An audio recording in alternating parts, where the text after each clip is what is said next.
Connors didn't seem to like the question, but it was one he heard before. Omni started out as a solo hero in 1950. His armor changed over the years, but it was always black with gold trim. He was one of the old school that never showed his face. He started out trained and knew what to do. Some think he may have been apprenticed to some of the old great heroes of the 30s or 40s. He took the name Omni as a shorter version of omnipotent, and he was. His strength, stamina, invulnerability, telekinesis, controls over any kind of force or energy, speed of flight, and God knows what else was unlimited.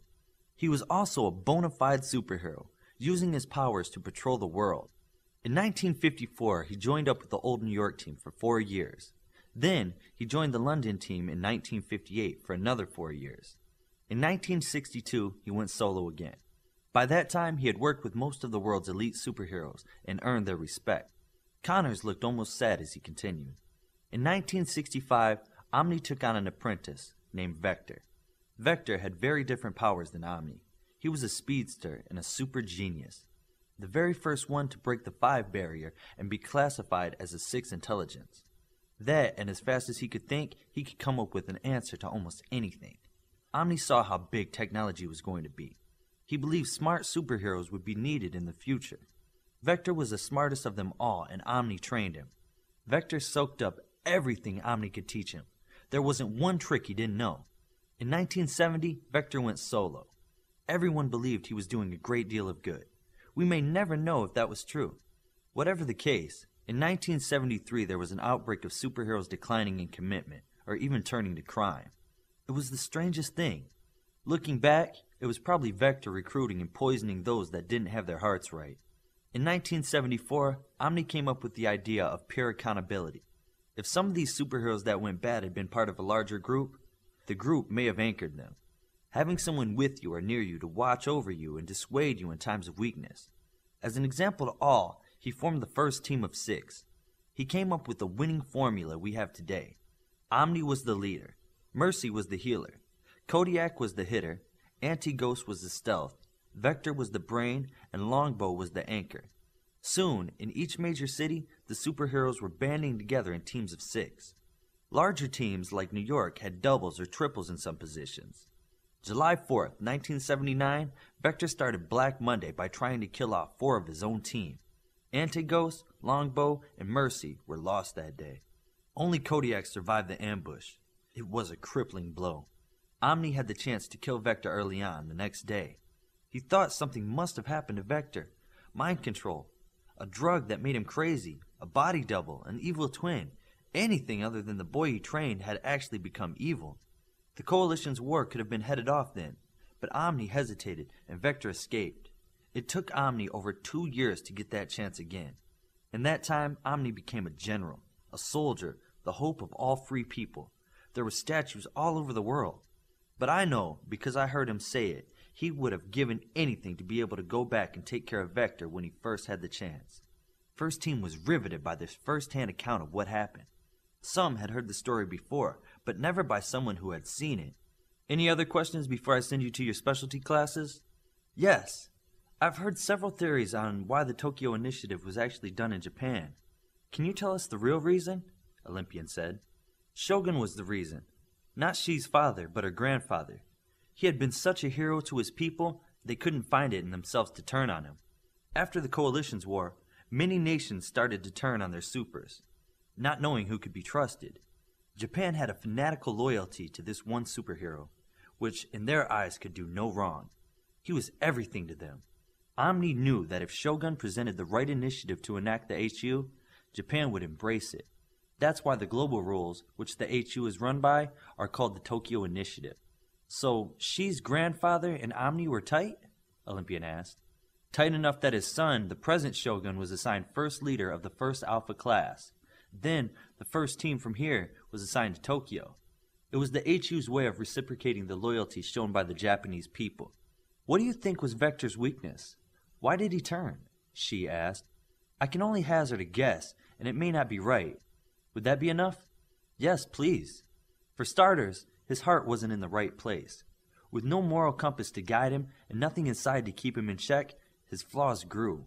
Not uncommon flaws, things we all have. Vector had a beautiful face, singing voice, charismatic personality, and charm that were unparalleled. Vanity is one thing. Everyone likes to see their name in the paper or on the news, and Vector became addicted to it. He wanted all the attention. Being as smart as he was, he had an answer for anything. He really did, and it grated on him when lesser minds made bad decisions. Every time a politician made an obvious error, the stupidity appalled him. He believed that the smartest should make the decisions. He believed he was meant to make those decisions. All persons with important questions should come to him. He was meant to answer them. When they didn't, he thought them fools. He came to the conclusion that superintelligent beings should make decisions for regular humans. They were meant to.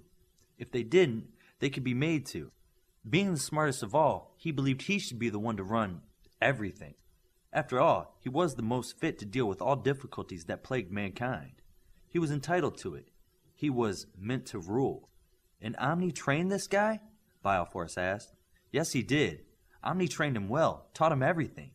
He turned him into the single most dangerous villain ever, because Omni skipped one crucial step. Vector's heart was corrupt, and Omni didn't see it. What was... Midas started to ask. No more questions today. You're dismissed. Go to your specialty classes. Darkspeed, hang back. Midas and the others left the room. Only Darkspeed and Connors were left. Yes, Coach? Darkspeed said. I want you to start taking the leadership role with your team. I want you to do one exercise after dinner tonight. Get everyone in the common room and go around the room asking opinions. I want everyone to give their take on what the other's strengths are, not weaknesses. I want you to give everyone a talk about recognizing the strengths of your team members. You'll need to know them in the future.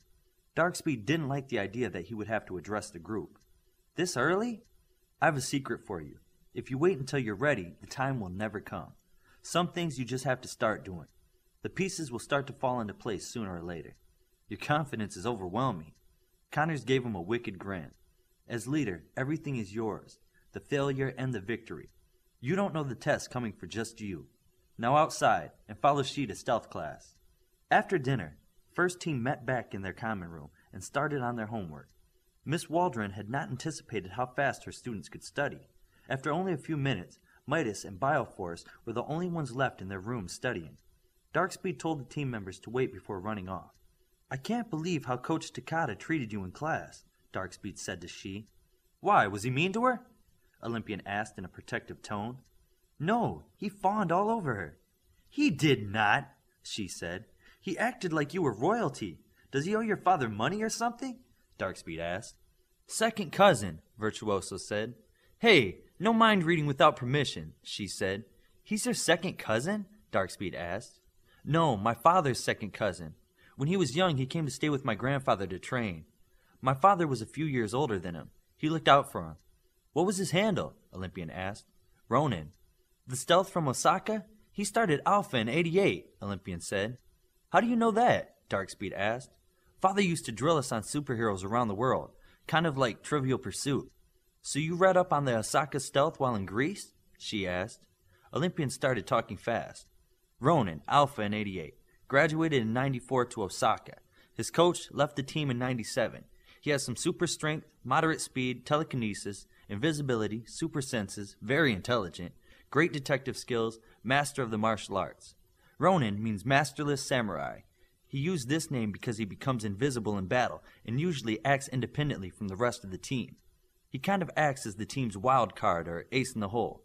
More than once, his skills and genius saved the day when force could not. Am I close? Olympian said with a smile.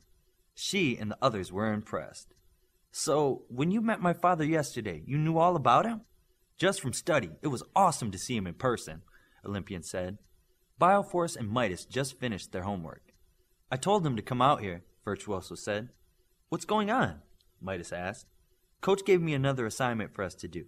I'm going to select one of us and the others have to list their strengths. No weaknesses. The idea is that we will need to know these in the future. Remember, our team will be built off the strengths of its members. Darkspeed added the last part, but was uncomfortable saying it. Let's start with She. Fearless, stoic, a to-the-end type of fighter, Olympian said. Why do you say that? Darkspeed said, trying to be more leader-like. The way she fought Glimmer, that was one of the best fights I've ever seen. Glimmer was way tougher and stronger, and She still carried the fight to her. And that last piece of death before defeat was the best.